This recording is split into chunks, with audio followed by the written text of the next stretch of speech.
Oke, bismillah ya. Nah, kita masuk lebih dalam lagi serat Sabdo Jati. Kalau ini sudah mulai lebih dalam lagi untuk solusi-solusi apa yang harus kita lakukan menghadapi wolak-wali ing jaman. Ya, Sabdo Jati berarti sabda tentang kesejatian. Oke ya, isinya begini, nasihat beliau. Ini ditulis terakhir sebelum nanti beliau meninggal. Jangan berhenti berusaha berbuat kebajikan agar mendapat kegembiraan dan keselamatan, tercapai segala cita-cita, terhindar dari perbuatan yang bukan-bukan, dan harus gemar prihatin. Ayolah ya teman-teman, meskipun masih muda boleh kok mencari rumus prihatinnya masing-masing. Nyari jalan tirakatmu sendiri untuk menajamkan dirimu. Tidak hanya pikiranmu tapi juga batinmu. Ada banyak cara, banyak jalan. Kalian boleh bikin rumus sendiri untuk melatih batin, melatih dirimu. Renungilah dengan seksama, urailah dengan cermat, telitilah jangan sampai salah, endapkan dalam hati. Ini menarik, ini sangat filosofis. Kalau kalian menghadapi sesuatu, jangan kesusu, disikapi jangan kesusu, dibales jangan kesusu, dijalani, tapi pertama-tama apa? Renungkan dulu. Berpikir yang dalam dulu. Ini sangat filosofis. Kalau sudah kamu urai, biar paham posisinya, kamu teliti. Dan tidak hanya itu, endapkan dalam hati, rasakan. Mengendapkan dalam hati itu berarti kira-kira mantepnya bagaimana, nyamannya bagaimana. Itu namanya diendapkan dalam hati. Disitulah kita bisa mudah menanggapi sesuatu. Jadi berarti yang nomor satu itu memerintahkan kita untuk berbuat baik. Yang nomor dua memerintahkan kita untuk berpikir jernih. Kita lihat bait ketiga. Senantiasa mendambakan anugerah kebaikan, mengendapkan pikiran hingga jernih, mengheningkan hati hingga kosong, meski sebenarnya berisi. Isinya adalah cipta yang sejati. Kalau ini secara umum nuntun kita untuk mengarahkan gerak hati. Ya, kalau bahasa lainnya niatnya harus lurus. Jadi selain kebaikan yang kita lakukan, pikiran yang jernih, orientasi dan tujuan serta niat kita yang lurus. Hati kita kosongkan dari kepentingan-kepentingan duniawi, kemudian kita isi dengan yang sejati. Senjata yang keempat apa? Kesabaran. Jalankan semua itu dengan penuh kesabaran. Sebab jika bergeser akan mengkhawatirkan. Jika kesurupan setan gundul yang menggoda membawa kendi, berisi uang banyak. Nah, yang bisa membuat kita kesurupan apa? Setan gundul. Setan gundul itu biasanya membawa kantong isinya uang. Nah, jadi orang sudah tirakatan membersihkan hati, membersihkan pikiran, meluruskan niat. Begitu ketemu duit, bisa saja melenceng karena itu godaan paling berat. Yang bisa kesurupan jin lebih gampang, kalau kesurupan duit lebih susah. Setan gundul ambisi untuk nyari duit, kata Ronggo Warsito. Makanya hati-hati dengan setan gundul itu. Kan kita selama ini ada prinsip UUD, apa-apa ujung-ujungnya duit. Dengan uang apa sih yang tidak selesai? Tapi kalau kita seperti itu, ya kita kehilangan kejernihan diri tadi. Eman-eman. Nah, maka ayo kita prihatin, tirakat, ayo membersihkan pikiran, membersihkan hati, ayo mengorientasikan diri ke arah yang positif, niat yang baik. Mari menjalankannya dengan sabar dan hati-hati kesurupan. Dilanjutkan kesurupan selanjutnya apa? Bila terpengaruh oleh perbuatan yang bukan-bukan, akan menjadi sarang iblis. Senantiasa mendapatkan kesulitan, kerepotan, sulit menenangkan hati, seperti orang mabuk kepayang. Jadi selain duit tadi, kadang-kadang apa? Kita ngurusi hal-hal yang tidak penting, yang tidak ada gunanya, yang efeknya kadang malah negatif. Kelihatan sibuk luar biasa, tapi tidak ada manfaatnya. Jadi kita repot, kita sulit, tapi hati kita tidak tenang, seperti orang mabuk. Kenapa bisa begitu? Biasanya karena kita terpengaruh oleh perbuatan yang bukan-bukan. Ya termasuk kalian ya, sekarang saatnya berarti kita cermati dalam sehari kita ngapain aja sih. Seminggu ini saya ngapain aja, menghasilkan apa, memproduksi apa. Kalau lebih banyak yang tidak penting, yang bukan-bukan, rumusnya beliau berarti sebenarnya diri kita jadi sarangnya iblis. Iblis nyaman dekat-dekat kita karena kita melakukan hal-hal yang tidak penting, yang tidak perlu. Akhirnya apa? Kalau jadi sarangnya iblis, kata Ronggo Warsito, hatinya jadi tidak tenang. Was-was terus. Rasanya kok tidak nyaman terus. Seperti orang mabuk, kita jalan kemana-mana seperti orang bingung. Tidak ngerti tujuan mau apa. Akhirnya apa? Kalau terlalu banyak melakukan hal yang tidak penting, akhirnya tidak tertarik terhadap perbuatan kebajikan. Terlalu sibuk dengan yang bukan-bukan, perbuatan baik jadi tidak menarik. Segala yang baik lari, sebab kita sudah atmosfernya atmosfer buruk. Lupa Tuhan. Lupa dengan ajaran Tuhan. Ajarannya musnah berkeping-keping. Jadi dunia sekeliling kita akhirnya negatif semua. Yang positif kita lupa sudah. Nah, bukankah banyak orang pinter, banyak orang cendekiawan dan lain sebagainya. Tapi kata Ronggo Warsito apa?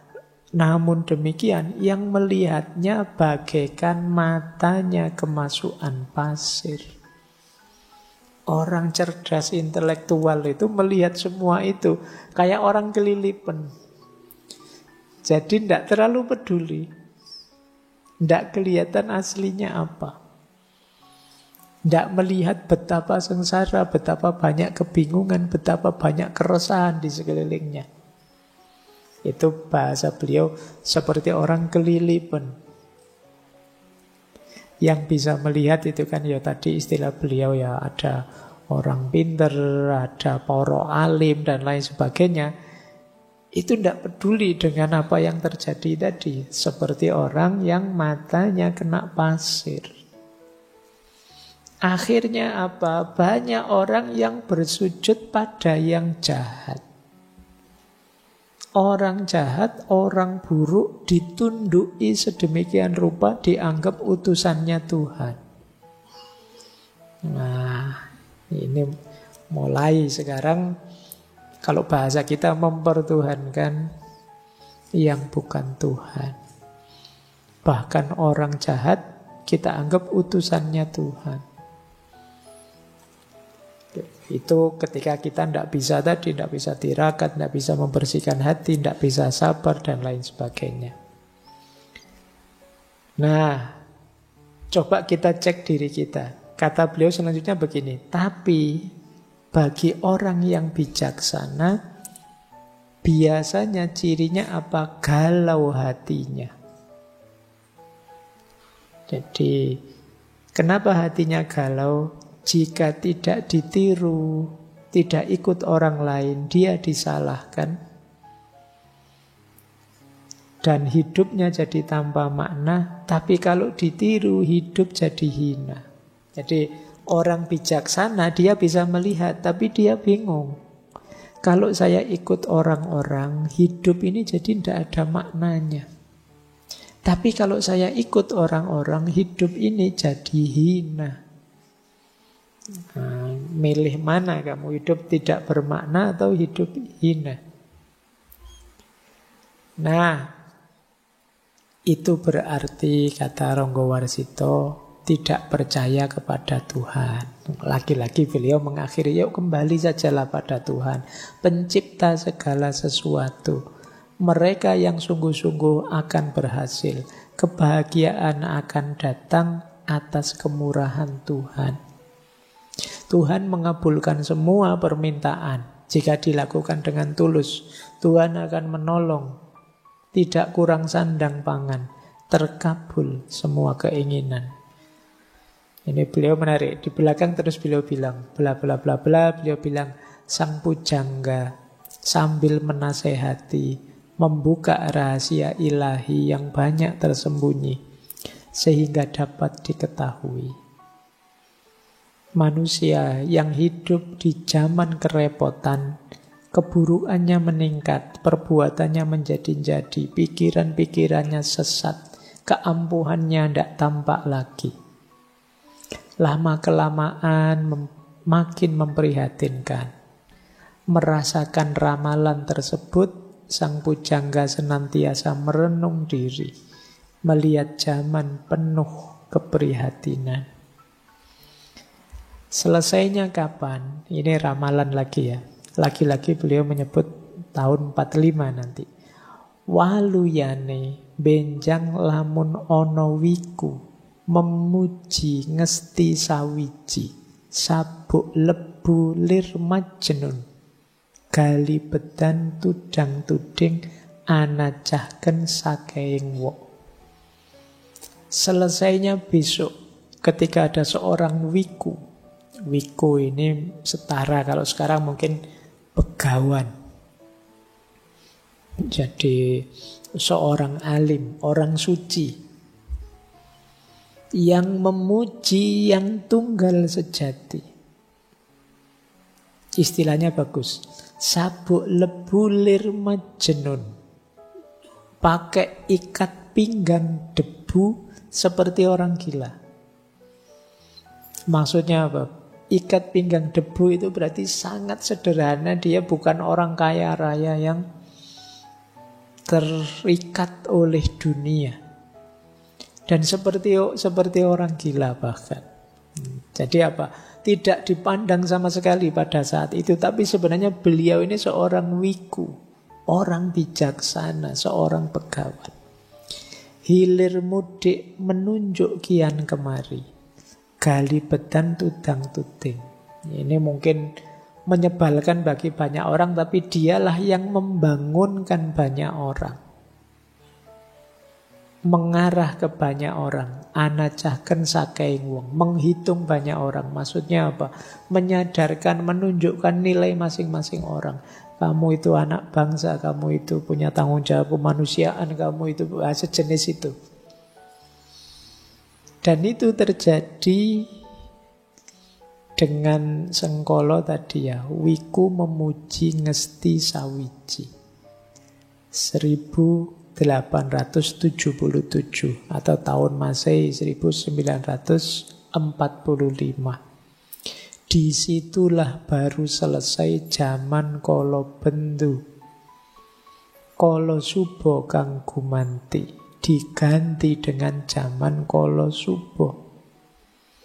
Wong cilik bisa gumuyu, rakyat kecil bisa tertawa. Nora kurang sandang bukti, tidak kekurangan sandang pangan, sediane kabeh kelakon. Semua keinginannya terpenuhi. Nah, ini 4 yang terakhir ini ramalan tentang diri beliau sendiri. Penglihatan sang pujangga belum tuntas. Seperti benang yang terus diulur.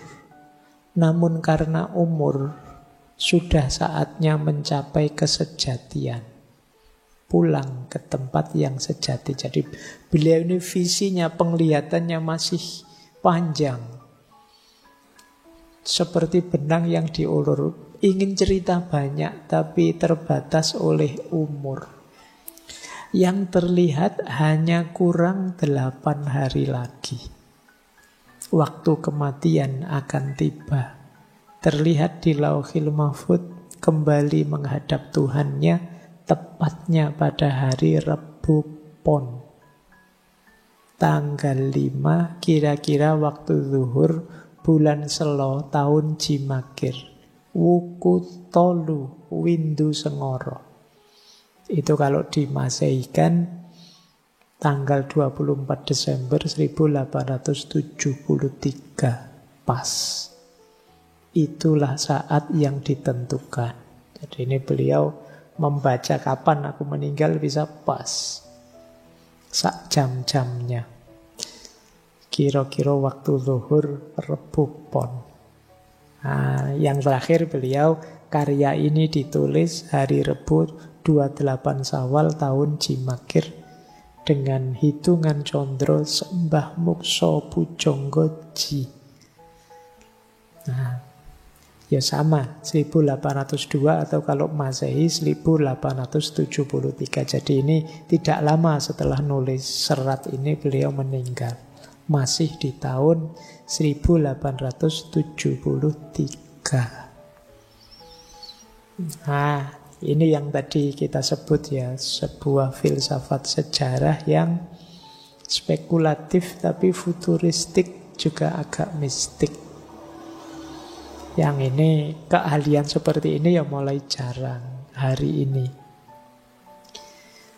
Baik, ini salah satu perspektif yang berbeda untuk kita memahami sejarah. Terakhir, ini ada serat, tapi saya tidak menyampaikan bait per bait. Kunci-kunci saja ya, mungkin pada saatnya teman-teman perlu bahan untuk merenung. Saya ambil dari serat Pamoring Gusti, Pamoring Kawula Gusti. Jadi pamor itu semacam cahaya, semacam guratan yang muncul biasanya ada di keris itu ya. Nah, ini salah satu jalan ya menghadapi zaman edan. Tadi kita kan diminta untuk mendekat pada Allah. Apa sih yang harus dilakukan? Topo. Menurut Ronggo Warsito ada beberapa jenis topo. Ya istilahnya topo itu bahasa tasawufnya uzlah, menjauh, melakukan bahasa Jawanya tirakat. Bahasa sufistiknya riadoh, latihan. Topo paling dasar ya topo jasmani, fisik. Ya kalau kita di bulan Ramadan itu kan topo fisik, puasa fisik. Ada topo budi. Topo budi itu kita menetapi akhlak yang terpuji, menyingkirkan akhlak yang tercela. Ada topo hawa nafsu. Topo nafsu itu mengendalikan 4 nafsu kita. Ada nafsu aluwamah, bahasa Jawa ya, kalau bahasa Arabnya lawamah. Ada nafsu amarah, ada nafsu supiyah, ada nafsu mutmainnah. Aluwamah nafsu biologis. Amarah itu emosi. Supiyah itu ambisi, pikiran, duniawi. Mutmainnah itu hati. ketenangan. Ini 4, mari kita kendalikan, itu namanya topo nafsu. Ada topo rasa. Topo rasa itu memusatkan perhatian selalu pada Allah. Mengheningkan hati, mempertajam mata batin. Batin kita sambungkan terus.